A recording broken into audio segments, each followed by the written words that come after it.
کرام کے ساتھ حضرت والا سے درخواست کر رہا ہوں کہ شہنشاہ بلاغت چلے آئیے، شہنشاہ بلاغت چلے آئیے، تاجدار فصاحت چلے آئیے اور لے کر گلزار طیبہ کی گل کی مہک، لے کر گلزار طیبہ کی گل کی مہک، مشک بارے خطابت چلے آئیے۔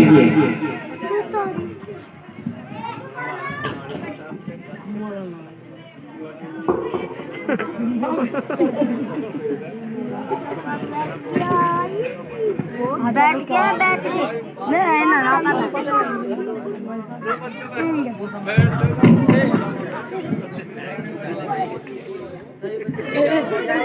بیٹھ جاؤ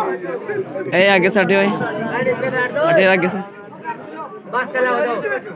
یہ چار ہاتھ بٹھا دیں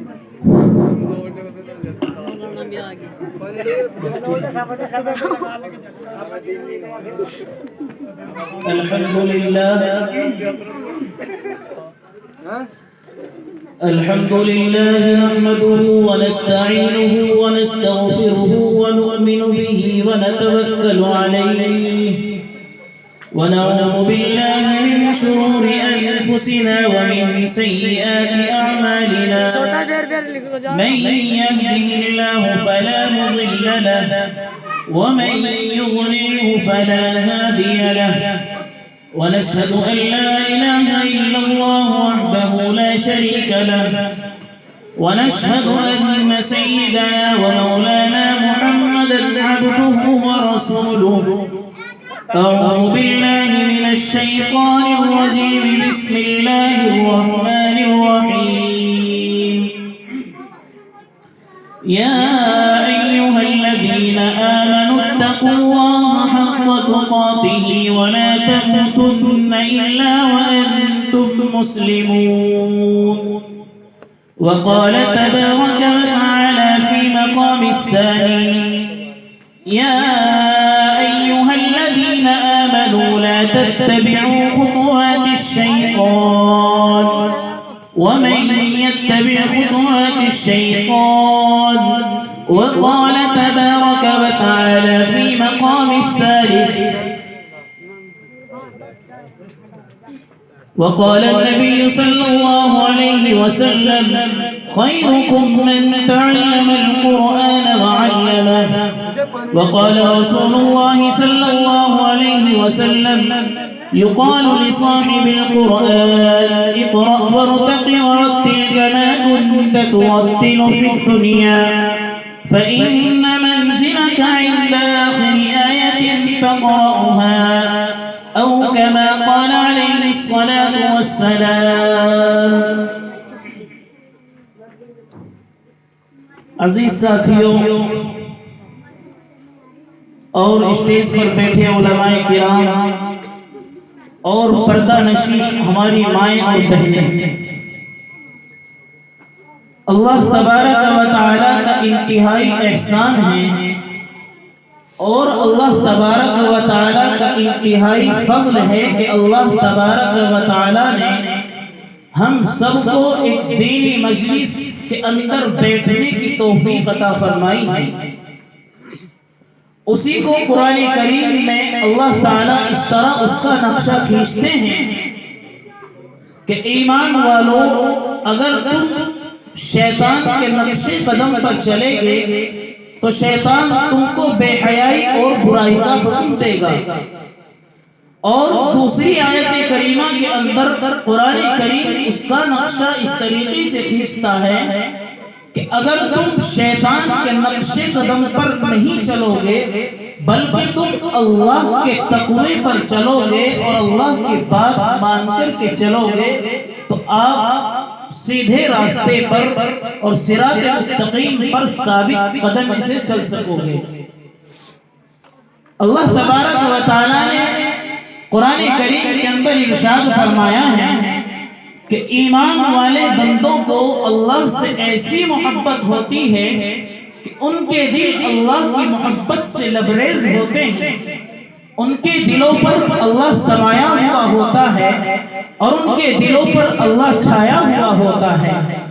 عزیزان گرامی، اللہ تبارک و تعالی نے قرآن کریم کی ایک آیت جو کہ میں نے ابھی آپ کے سامنے پڑھی تھی، اس میں اللہ تعالی ارشاد فرماتے ہیں کہ اے ایمان والو تم تقوی اختیار کرو، یعنی کہ تم اپنے اندر تقوی پیدا کرو، اس لیے کہ اللہ تبارک و تعالی تقوی والے بندے سے محبت فرماتے ہیں۔ اللہ تبارک و تعالی نے قرآن کریم کے اندر ارشاد فرمایا ان اللہ یحب المتقین، کہ اللہ تبارک و تعالی محبت فرماتے ہیں متقی لوگوں سے۔ اللہ تبارک و تعالی محبت فرماتے ہیں اپنے نیک بندوں سے، اور اللہ تبارک و تعالی نے یہ دنیا جو بنائی ہے، اللہ تبارک و تعالی نے اس دنیا کو جو سجایا ہے، تو اللہ تبارک و تعالی نے اس دنیا کو سجایا ہے، اس انسان کو جنات کو صرف اور صرف اللہ تبارک و تعالی نے اپنی عبادت کے لیے پیدا کیا ہے۔ اللہ تبارک و تعالی کو ہماری عبادت کی ضرورت نہیں ہے۔ اللہ تبارک و تعالی ایسے ہیں کہ اگر آپ اللہ کی عبادت کرتے ہیں تو آپ کے لیے آخرت تیار ہوتی ہے، آخرت میں آپ کے لیے جنت تیار ہوتی ہے۔ اللہ تبارک و تعالی نے دنیا کو بنایا ہے اور دنیا کے اندر انسان اور جنات کو پیدا کیا ہے ایک وقتی طور پر، ایک عارضی طور پر اللہ تبارک و تعالی نے دنیا کو قائم کیا ہے۔ یہ دنیا ہمیشہ ہمیشہ کے لیے نہیں ہے، بلکہ یہ دنیا ایک دن فنا ہوگی اور ایک دن یہ دنیا ختم ہو کر کے رہے گی۔ عزیزان محترم، اللہ تبارک و تعالی کا اس کائنات کا نظام آپ اپنی آنکھوں سے دیکھتے ہیں کہ ایک انسان دنیا کے اندر پیدا ہوتا ہے اور ایک دنیا سے جاتا ہے، کبھی کوئی مرتا ہے تو کوئی پیدا بھی ہوتا ہے۔ ہم اس آمد و رفت کو اپنی آنکھوں سے دیکھنے کے بعد اللہ کی عبادت سے اتنے غافل ہیں کہ ہمیں پتہ ہی نہیں کہ اللہ کے طریقے ہوتے کیا ہیں، اللہ کے طریقے ہوتے کیا ہیں، اللہ نے کتنے وقت کی نماز دن میں فرض کی ہے۔ آج کے مسلمانوں کا حال یہ ہے کہ آج کے مسلمانوں کو ایک پہلا کلمہ یاد نہیں ہوتا ہے۔ بہت سے مسلمان ایسے ہوتے ہیں کہ ان کو پہلا کلمہ یاد نہیں ہوتا ہے۔ عزیزان محترم، یہ دنیا اللہ تبارک و تعالی نے بنائی ہے، لیکن یاد رکھیے کہ جس کے صدقے میں یہ دنیا بنی ہے اور جس کے وسیلے میں یہ دنیا بنی ہے، اللہ تبارک و تعالی کے پاس وہ بھی جا چکے ہیں، وہ بھی موجود نہیں ہے۔ ان کا نام گرامی کیا ہوتا ہے؟ اگر ان کے بارے میں کہوں کہ آمنا کا لاڈلا بدفہ تاجدار شاہ بدر حنین، آمنا کا لخت جگر محمد عربی صلی اللہ علیہ وسلم، وہ ہستی ہے، وہ ذات ہے کہ جس ذات کے صدقے میں یہ دنیا بنی ہے، اور یہ دنیا جس ذات کے صدقے میں اللہ تبارک و تعالی نے تیار کی۔ عزیزان محترم، اللہ تبارک و تعالی اس کائنات کے نظام کو اپنی آنکھوں سے دیکھتے ہیں۔ اللہ تبارک و تعالی اس کائنات کے نظام کو، اس کائنات کے نظام کے اندر ایک منٹ نہیں بلکہ سیکنڈ نہیں بلکہ پلک جھپکنے کے وقت کو بھی اللہ تبارک و تعالی اپنی آنکھوں کے سامنے دیکھتے ہیں، اور اس کائنات کے نظام کو کوئی اور نہیں چلا رہا ہے بلکہ وہ ذات چلا رہی ہے جسے رب العالمین کہا جاتا ہے، جسے خالق کائنات کہا جاتا ہے، جسے رزاق کہا جاتا ہے، جو رزق دیتا ہے، جو پیدا کرتا ہے، جو موت دیتا ہے، جو زندگی دیتا ہے۔ یہ کائنات وہ چلا رہا ہے۔ آپ میں سے اگر کوئی چاہے کہ بارش برسا سکوں تو نہیں برسا سکتا ہے، بلکہ آپ دیکھتے ہیں کہ سورج ادھر سے نکلتا ہے اور ادھر جا کر کے غروب ہو جاتا ہے۔ کیا کوئی ایسا ہے کہ ایک دن بھی اس سورج کو ادھر سے نکالے اور ادھر غروب کر دے؟ اسی طریقے سے آپ دیکھتے ہیں کہ بہت سی دفعہ بادل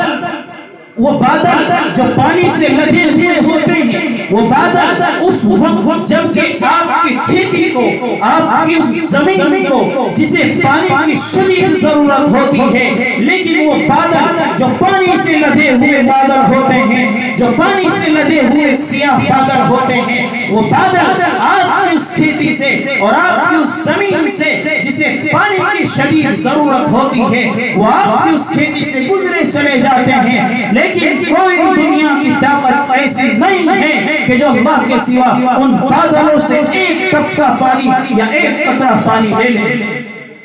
عزیزان محترم،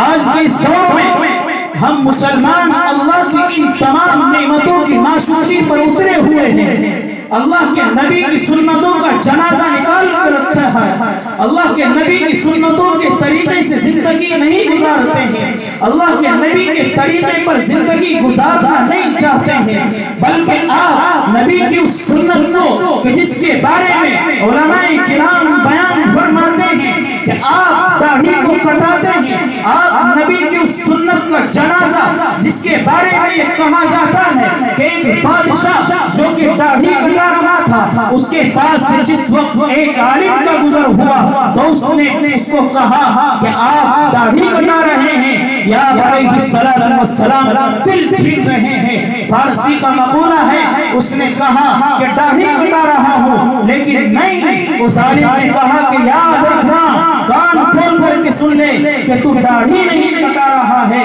تو نبی کا دل چھین رہا ہے۔ عزیزان محترم، آج ہم داڑھیوں سے دور ہیں، ہم نبی کی سنت کا جنازہ نالی میں بہاتے ہیں، ہم نبی کی سنت کو چہرے پر سجانا نہیں چاہتے۔ آخر آپ اس دنیا سے جائیں گے، علماء لکھتے ہیں کہ قبر کے اندر جس وقت اس بندے کا جنازہ رکھا جاتا ہے کہ جس کے چہرے پر نبی کی سنت نہیں ہوتی، نبی کی سنت کا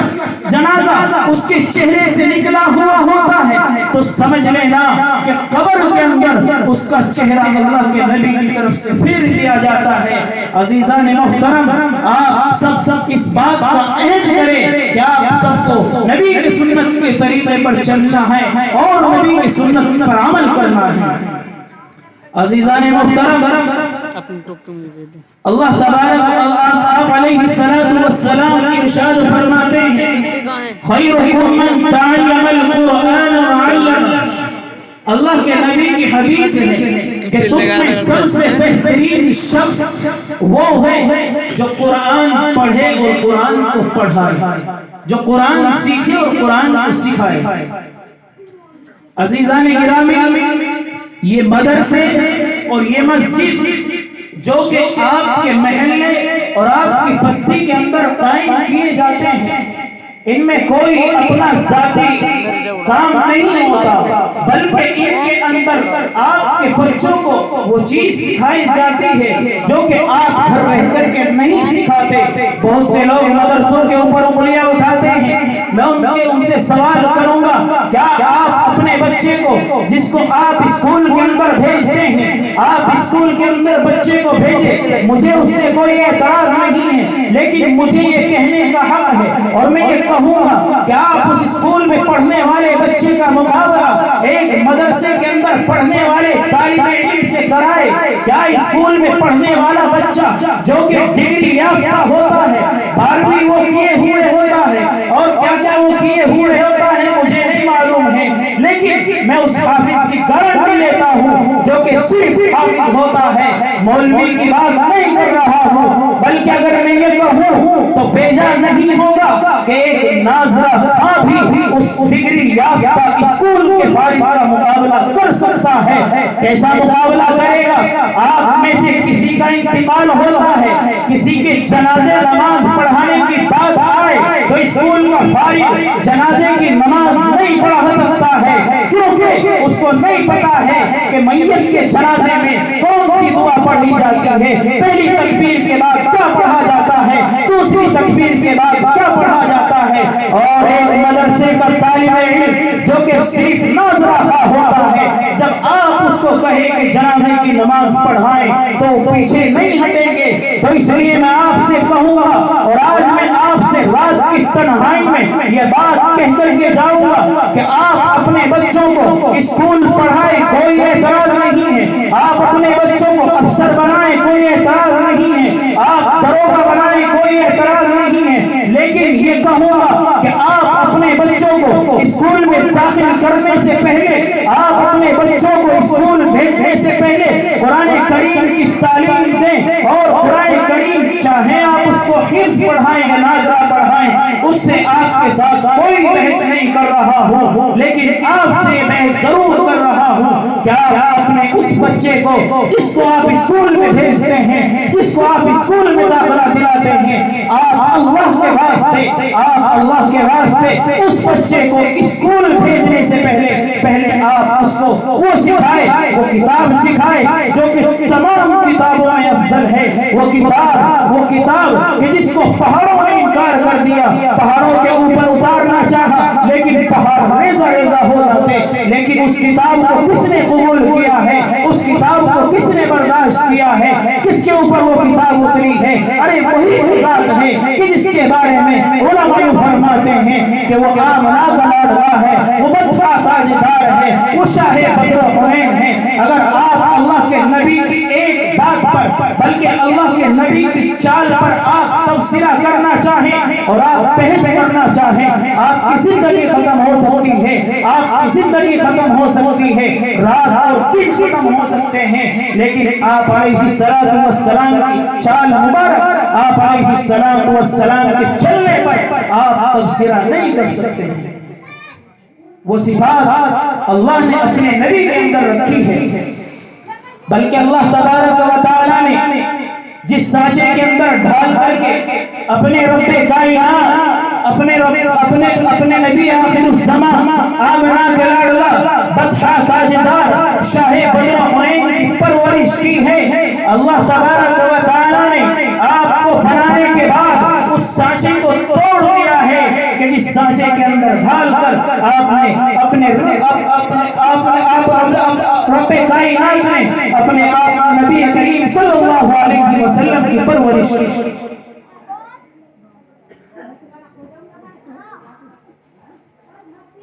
عزیزان گرامی،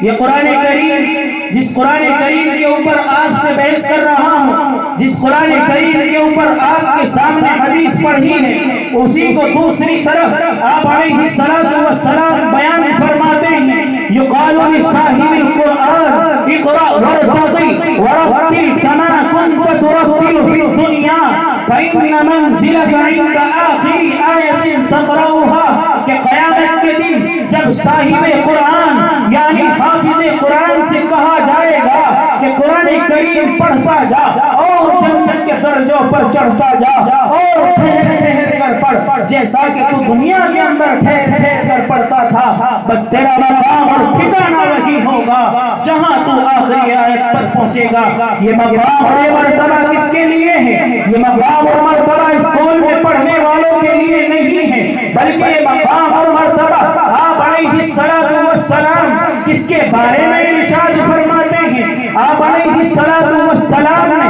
یہ مرتبہ اور یہ مقام اس بندے کے لیے بیان فرمایا ہے کہ جس کو یقال لصاحب القرآن کہا جائے، قرآن کریم کا حافظ اس کو کہا جائے، قرآن کریم کو پڑھنے والا اس کو کہا جائے۔ عزیزان محترم، یہی وہ قرآن ہے کہ جو آپ کو والدین کی خدمت کرنے کا طریقہ سکھاتا ہے، یہی وہ قرآن ہے جو آپ کو والدین کے ساتھ حسن سلوک کا برتاؤ سکھاتا ہے، یہی وہ قرآن ہے جو آپ کو رہتی دنیا تک کا طریقہ سکھاتا ہے، یہی وہ قرآن ہے کہ جس نے رحم مادر سے لے کر قبر کی رحم تک کے آداب آپ کو سکھائے ہیں، یہی وہ قرآن ہے کہ جس نے بڑوں کے ساتھ اور چھوٹوں کے اوپر شفقت اور بڑوں کے ساتھ اس نے سلوک کا طریقہ سکھایا ہے، یہی وہ قرآن ہے۔ آپ علیہ السلام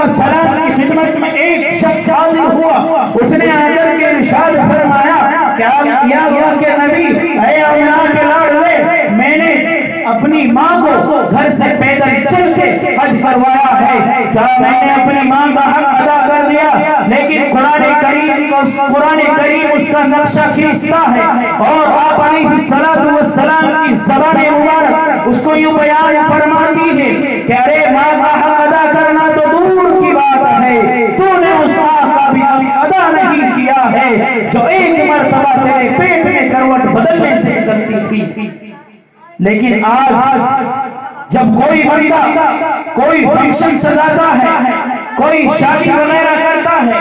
کوئی بڑی پارٹی کرتا ہے، کبھی مال میں جاتا ہے تو والدین کا ہاتھ نہیں پکڑتا ہے بلکہ وہ اپنے دوست کا ہاتھ پکڑ کر کے اس پارٹی میں جاتا ہے۔ ارے میں کہوں گا یہی وہ والدین ہیں، یہی وہ ماں ہیں کہ جس کے پیٹ میں تیرے یہ ہاتھ بنے ہیں، کہ جس ہاتھ سے تو آج اپنی ماں کا اپنے باپ کا گٹا نہیں پکڑ رہا ہے بلکہ تو ان ہاتھوں سے اپنے اس دوست کا گٹا پکڑ رہا ہے جو مصیبت کے وقت تیرے کام نہیں آ سکتا ہے۔ لیکن اللہ تبارک و تعالیٰ نے ماں باپ آپ کے اوپر ایسی دولت رکھی ہے، ایسی نعمت آپ کے اوپر اللہ تبارک و تعالیٰ نے رکھی ہے کہ آپ کا دوست جس وقت آپ کے اوپر کوئی مصیبت اور کوئی پریشانی آپ کے اوپر آ کر کے پڑے گی تو دوست آپ کا ساتھ چھوڑ کر کے الگ کھڑا ہو جائے گا۔ لیکن اگر اس وقت کوئی آپ کا ساتھ دے سکتا ہے اور وہ کوئی ذات ہے تو اس کے بارے میں کہوں گا کہ وہ والدین کی ذات ہے، جس کے بارے میں آمنہ کے لاڈلے نے ارشاد فرمایا کہ جنت ماں کے قدموں کے نیچے ہے۔ آپ کہیں گے کہ جنت ماں کے قدموں کے نیچے کہاں ہے؟ کوئی دکھا سکتا ہے؟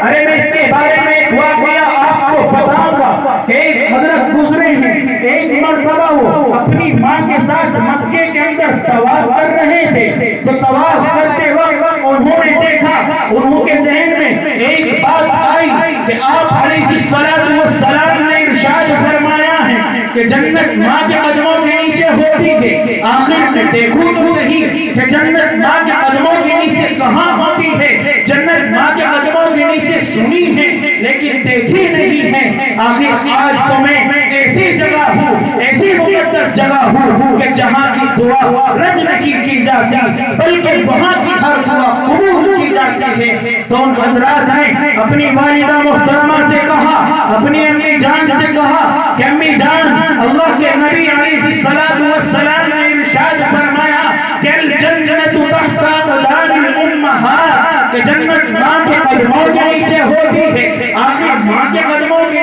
نیچے جنت ہے کہاں؟ آخر مجھے دکھا تو دیجیے۔ اللہ کی طرف حضرت متوجہ ہوئے لیکن اللہ نے جواب دیا، اللہ کی طرف سے آواز آئی کہ اے بندے، جتنی دیر میری طرف متوجہ ہوا ہے ایک مرتبہ اپنی ماں کو کہہ دے کہ ماں، آمنہ کے لاڈلے نے ارشاد فرمایا ہے کہ جنت ماں کے قدموں کے نیچے ہوتی ہے۔ آخر تو جنت دکھا دے کہ جنت ماں کے قدموں کے نیچے کہاں ہوتی ہے۔ تو سنیے ماں نے کیا فرمایا، ماں کیا کہتی ہے اس بیٹے کے بارے میں جو کہ اپنی ماں سے جنت کا دیکھنے کا سوال کر رہا ہے، قدموں کے نیچے جنت دیکھنے کا سوال کر رہا ہے۔ ماں نے کہا، ماں کا رخ اللہ کی طرف ہوا، اللہ کی طرف ماں متوجہ ہوئی۔ ماں نے کہا، اے اللہ، میرا بندہ آپ کی اس مقدس جگہ اور آپ کے اس مقدس ٹھکانے پر جہاں کے لیے دنیا ترستی ہے، جس جگہ جانے کے لیے لوگ ترستے ہیں اور جس جگہ جانے کے بعد لوگ واپس آنے کا دل نہیں کرتے ہیں، میں آج اس جگہ کھڑی ہو کر کے آپ سے دعا کرتی ہوں کہ آج میرے بندے کو تو ماں کے قدموں کے نیچے جنت دکھا دے۔ ماں نے دعا کی، اللہ کی طرف ماں کی دعا گائی، عرش الہی پر ٹکرائی، اللہ کی طرف سے آواز آئی کہ اے بندے، کھڑا کیا ہے، دیکھتا کیا ہے؟ ماں کا قدم اٹھا اور دیکھ ماں کے قدموں کے نیچے جنت۔ تو اس وقت حضرت نے ماں کے قدم کو اٹھایا اور ماں کے قدموں کے نیچے جنت دیکھی ہے۔ تو کون کہتا ہے کہ ماں کے قدموں کے نیچے جنت نہیں ہوتی ہے؟ آپ علیہ السلام